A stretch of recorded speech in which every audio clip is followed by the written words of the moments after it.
Deport हुए हैं उनको वापस अपने साथ लेके जा रहे हैं।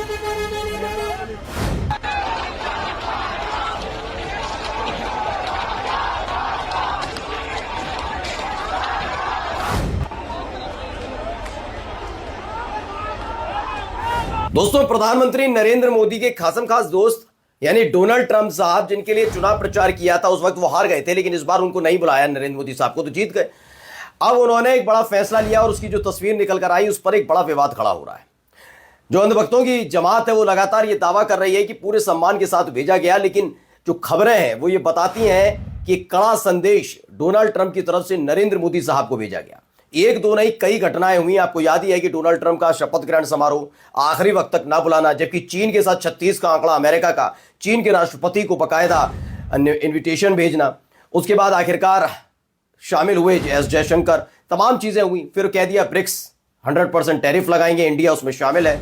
यही नहीं, हमारे जो भारतीय हैं जिनसे सम्मान है और जिनकी वजह से नरेंद्र मोदी साहब मुख्यमंत्री से प्रधानमंत्री बने हैं, उनके साथ जो सुलूक किया गया है उसको लेकर फंस गए, क्योंकि बहुत बड़ी बड़ी डींगे हैं गोदी मीडिया की तरफ से हाकी गई थी कि पिछले 10 बरस में अमेरिका के साथ अगर संबंध भारत के अच्छे हुए तो वो नरेंद्र मोदी की देन है। लेकिन देखिए कितने अच्छे संबंध हैं, उसकी तस्वीर तो दिखाऊंगा ही। हाल ही में नए नवेले जो दोस्त बनाए गए यानी बांग्लादेशियों को कोसते रहते हैं, लेकिन बांग्लादेश की पूर्व प्रधानमंत्री शेख हसीना को भारत में शरण दी है, उनके ही देश में क्या हो रहा है वो भी दिखाऊंगा। नमस्कार, मैं हूं प्रज्वल गौतम और आप देख रहे हैं the live TV. The live TV, सच सबसे आगे। पहले एक वीडियो दिखाने जा रहा हूं, ये वीडियो देखिएगा। सर नीचे करके वहां से निकले हुए लोग हैं, कौन ये लोग हैं वो भी बताऊंगा। पहले आप इन तस्वीरों को देखते जाइए। इस तमाम वही लोग हैं जो डिपोर्ट किया गया, कहां से, अमेरिका से, या अवैध तौर पर रह रहे थे। इसमें महिलाएं भी शामिल हैं, पुरुष भी शामिल हैं, कई लोग शामिल हैं। उनको वहां से भेजा गया है कि आप गलत तरीके से रह रहे हैं। अब प्रेस ट्रस्ट ऑफ इंडिया की खबर है, पहले पढ़ लीजिए। पीटीआई बताता है Gujarat Indians deport from the US arrive at Ahmedabad airport, यानी कि जो वहां से भेजे गए हैं वहां पे गुजरात से ये तस्वीर निकलकर सामने आई है। मिलिट्री एयरक्राफ्ट से बकायदा 104 इलीगल इंडियन इमिग्रेंट्स यानी जो अवैध तौर पर प्रवासी वहां पर रह रहे थे उनको वापस भेजा गया है, जिसमें बताया गया कि 33 जो हैं, 104 में से 33 जो हैं वो खुद अकेले गुजरात से हैं।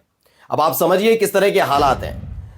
इसको लेकर भी खबर एक और आई निकल कर, देखिए एक और वीडियो निकल कर आई जब 104 इलीगल लोगों को वहां से भेजा गया था। ये हरियाणा से भी निकल कर आई, कई महिलाएं भी इसमें शामिल हैं जिन्हें वापस भेजा गया। ये एक डंका बज रहा है हमारे देश के प्रधानमंत्री का, जिनके गुणगान सुबह शाम तक गाए गए। मैं हमेशा कहता रहा कि प्रधानमंत्री का अपना ओहदा इसीलिए है क्योंकि वो भारत के प्रधानमंत्री हैं, लेकिन इनका कहना है नहीं, नरेंद्र मोदी साहब हैं इसलिए भारत की पूछ हो रही है। दोनों चीजों में अंतर है। हमारे देश को हमेशा कमतर आंका गया, लेकिन तब तक ये करते रहे जब तक इनके पास पैसे पहुंचते रहे गोदी एंकर्स के पास। और अब देखिए हालात क्या है। एक वर्ल्ड न्यूज के नाम से है, उसने बताया Gujaratis from majority of 90,000 Indians held trying to enter US via dunki route. बताया कि 90,000 ऐसे भारतीय हैं जो अवैध तरीके से अमेरिका में घुसे हैं, उनमें से ज्यादातर गुजराती हैं। खबर क्या है, खबर इसमें बताई भी गई है कि 90,000 में से लगभग 50% यानी 45,000 अकेले कौन है, भारतीय हैं। भारतीयों में से भी गुजराती हैं। 90,000 भारतीयों में से गुजराती 45,000 हैं करीब। आईपी सिंह भी लिखते हैं, खबर उन्होंने साझा की। उन्होंने कहा वीडियो में बांधकर भेजे गए अवैध प्रवासी अमृतसर में हुए आजाद। आईपी सिंह लिखते हैं, डंकापति का डंका विश्व में बज रहा है, 56 इंच की छाती सिकुड़ गई है। इतना अपमानित होने के बाद भी अमेरिका जा रहे हैं मोदी जी की खबर आई कि अमेरिका जा रहे हैं, क्योंकि आपको मालूम है पहले से एक बहुत बड़ी फजीयत भी हुई थी कि नहीं बुलाया गया। चीन के राष्ट्रपति को बुलाया, इनको नहीं बुलाया। फिर अंजना ओम कश्यप जैसे आप पत्रकारों को तो जानते ही हैं, वो वहां चीख चीख कर बता रहे थे कि जल्दी आने वाले वक्त में अमेरिका बुलाएगा नरेंद्र मोदी साहब को, अलग से एक पार्टी दे दी जाएगी उनके सामने। ऐसा लग रहा था जैसे दोबारा से डोनाल्ड ट्रंप नरेंद्र मोदी साहब के सामने अमेरिका के राष्ट्रपति पद की शपथ लेंगे, क्योंकि बहुत भीड़ भड़का होगा तो वो समय नहीं दे पाएंगे नरेंद्र मोदी साहब को, इसीलिए अलग से बुलाया जाएगा। अब देखिए उससे पहले ही उन्होंने बता दिया उनका मंशा क्या है। डोनाल्ड ट्रंप ने अपनी मंशा जाहिर कर दी है। अब ये देखिए खबर और निकल कर आई, द ललन टॉप की खबर है। अमेरिका से भारत डिपोर्ट हुए लोगों ने बताया कि 40 घंटे तक उनके हाथ पैर जंजीर से बांध के रखे गए, वॉशरूम जाने की भी इजाजत नहीं थी। बार बार आग्रह करने के बाद घसीटते हुए वॉशरूम तक गए, ये घिसटते हुए जा रहे हैं खुद ही। ये हालात बनाए गए प्लेन के अंदर कि कहीं कहीं जाने की अनुमति ही नहीं थी कि आप इधर भी हिल डुल पाए। यानी 40 घंटे के साथ कैसा व्यवहार हमारे देश के नागरिकों के साथ अमेरिका के अंदर हो रहा है, और उसके बाद भी डंका पति का डंका बजाने का काम ये गोदी एंकर कर रहे हैं जो चरण चाटुकार हैं। और आगे देखिए खबर, दैनिक भास्कर की खबर है, अवैध प्रवासियों को मिलिट्री प्लेन से भेजना नॉर्मल फ्लाइट के करीब 6 गुना महंगा है। अब आप समझिए, लेकिन फिर भी क्यों भेजा गया? अब आप ये मत समझिएगा कि बहुत प्यार से भेजा गया। पहले तो जंजीरें हाथ में बांधने का मतलब ही ये समझ में आता है, ये कैसे अपमानित करने का काम किया गया।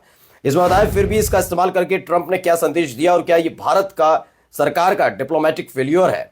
ये बड़ा एक सवाल है कि हाँ, डिप्लोमेटिक फेल्योर है, क्योंकि इस तरह की पहले तो हरकत की गई, ऊपर से पहले तो बांध कर रखा गया कैदियों की तरह, और दूसरा मिलिट्री प्लेन से भेजकर ये बताया गया कि एक अपराधी के तौर पर भेजा गया है। यानी आप अगर नॉर्मल फ्लाइट से भेजेंगे तो बताया जाता है सम्मान के साथ भेजा जा रहा है, लेकिन जब आप किसी सेना के प्लेन से भेजते हैं तो या तो वो शरणार्थी होते हैं जिनकी हालत बहुत खराब होती है, या वो लोग होते हैं जिन्हें बचा के रेस्क्यू करके लाया जाता है, या फिर वो अपराधी होते हैं। ये सारी चीजें होती हैं। अब देखिए, डॉक्टर मुकेश कुमार ने भी लिखा है, ये ट्रंपवा भारत के लिए दूसरी जगहों पर भी परेशानी खड़ी करने लगा है। ईरान के चाबार पोर्ट में उसकी वजह से अड़ंगा लगने वाला है। ट्रंप ईरान को दबाने के लिए नए प्रतिबंध लगाने जा रहा है, उससे चाबार भी प्रभावित होगा। महामना मोदी अगले हफ्ते अमेरिका जा रहे हैं, क्या वे ट्रंप को ऐसा करने से रोक पाएंगे? ये एक बड़ी खबर है और समझना चाहिए कि ऐसा हो सकता है।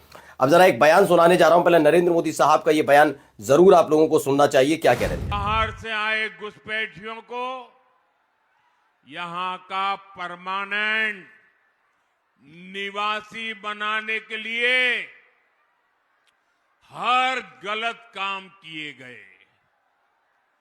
इन घुसपैठियों को उनके लिए रातों रात पक्के कागज बनाए गए। सोचिए किस तरह के हालात हैं, और उसके बाद भी प्रधानमंत्री नरेंद्र मोदी साहब सिर्फ अपना ढिंढोरा पीटते नजर आए। संजय सिंह आम आदमी पार्टी के लिखते हैं, प्रधानमंत्री मोदी ने भारत का स्वाभिमान और सम्मान अमेरिका के आगे गिरवी रख दिया। हमारे नागरिकों को हाथ में हथकड़ी, पैरों में बेड़ी बांधकर अमेरिका से भारत भेजा गया। इसमें 33 गुजरात के और 30 पंजाब, बाकी यूपी बिहार के थे। देश का गोदी मीडिया इतनी बड़ी खबर पर खामोश क्यों है? सवाल ये है। लेकिन क्या दिखा रहे हैं, कुंभ में डुबकी कैसे लगाई, नाक बंद करके लगाई या मुंह खोलकर लगाई, ये सारी चीजें बताने में व्यस्त है हमारी देश की मीडिया। अब आते हैं बांग्लादेश पर, जिन बांग्लादेश के नाम पर लगातार चुनावी मुद्दा बनाकर माहौल क्रिएट करने की कोशिश नरेंद्र मोदी साहब कर रहे थे, वहीं पर एक बड़ा बखेड़ा खड़ा हो गया। बीबीसी न्यूज हिंदी की खबर है, बांग्लादेश प्रदर्शनकारियों ने शेख मुजीब का घर जलाया, हसीना पर लगाया भारत में बैठकर साजिश करने का आरोप। ये बड़ा आरोप अब बांग्लादेश की तरफ से भी लग रहा है। पहले से अमेरिका ने अपना रुख साफ कर दिया। बांग्लादेश जो हमारा पड़ोसी है, वो ये सब चीजें वहां पर हो रही हैं हर तरफ से। अगर आप देखेंगे, चाहे आप श्रीलंका चले जाइए, नेपाल चलिए, नेपाल ने तो अभी हाल ही में उसकी अगर देखा जाए उस लेवल का जो देश है, वहां इतनी हिम्मत नहीं होनी चाहिए, लेकिन नेपाल जैसे देश ने हमारे देश को आंखें दिखाई। बांग्लादेश ये सब कुछ कर रहा है। श्रीलंका जाते हैं तो वहां पर भी ऐसे होता है। अभी आपने देखा हुआ होगा कि हाल ही में जो पड़ोसी देश है वहां पर भी लक्षद्वीप को लेकर कैसे कहानी बनाई गई कि लक्षद्वीप जाइए, कौन जाता है वहां पर, लेकिन वहां पर भी यही होने लगा। तमाम अलग अलग जगह ये हो रहा है। खबर है ये बंगबंधु का ऐतिहासिक घर खंडर में तब्दील। बांग्लादेश में उथल पुथल की नई लहर देखने को मिल रही है। नाराजगी अपने चरम पर है लोगों के। लिखते हैं, बांग्लादेश फिर जल रहा है। प्रदर्शनकारियों ने ढाका में बंगबंधु स्मारक संग्रहालय में तोड़फोड़ की। संग्रहालय बांग्लादेश के संस्थापक राष्ट्रपति और पूर्व प्रधानमंत्री शेख मुजीबुर रहमान के पिता का निजी निवास था, लेकिन उसके बावजूद ये हालात यहां पर बने हुए हैं।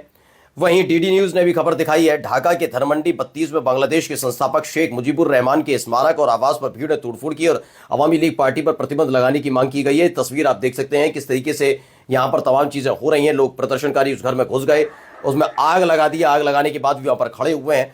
तमाम तस्वीरें निकलकर सामने आ रही हैं। यानी एक तरफ आप अमेरिका से झटका खाते हैं, दूसरी तरफ आपका अपना पड़ोसी आपको आंखें दिखाता है। यही है नरेंद्र मोदी साहब का की विदेशी रणनीति जो पूरी तरह से फेल हुई है। नमस्कार। द लाइव टीवी, सच सबसे आगे।